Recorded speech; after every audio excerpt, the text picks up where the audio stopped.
After canceling the Republican National Convention event in Jacksonville, Florida, the president is now floating the idea of maybe delivering his RNC acceptance speech, at the White House. But there are some legal scholars that say that that might actually be a violation of the law.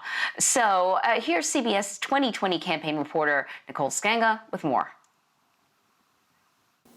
President Donald Trump is now mulling the White House as a potential site for his Republican National Convention acceptance speech. But is that legal? Legal and ethical experts tell CBS News that use of the White House grounds for political activity could be in violation of federal law, the Hatch Act, which forbids the use of federal government buildings or employees from campaign activities. And while the president and vice president are both exempted from the Hatch Act, federal criminal law also forbids the president and vice president from directing White House staff to engage in political activities.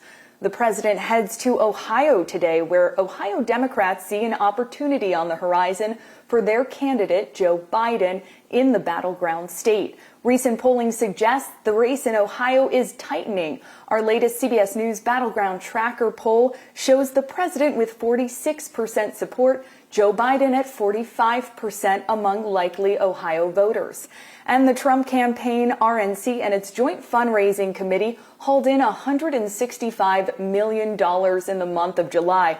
They now have just over $300 million cash on hand, money in the bank, about even with the Biden campaign.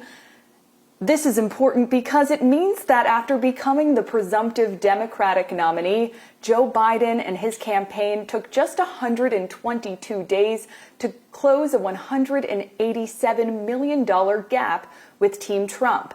With more on this, I'm joined by my colleague, Bo Erickson. Hi there, Bo. Thanks, Nicole. Joe Biden insists that his vice presidential pick is ahead of schedule compared to recent elections.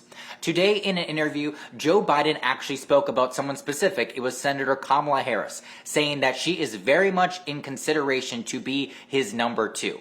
There has been a lot of conversation about her initial attack on him in that first Democratic debate last June over race, and Biden has repeatedly said that he does not hold grudges against her.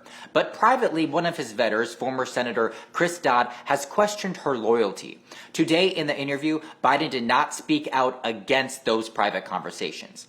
Biden was also asked in the interview about the Senate filibuster, the threshold for votes in the Senate, which President Barack Obama, the former president, spoke out against, saying that it should be eliminated if it is impairing voting rights legislation. Biden first defended the filibuster, saying that the filibuster has prevented a lot of bad things from happening.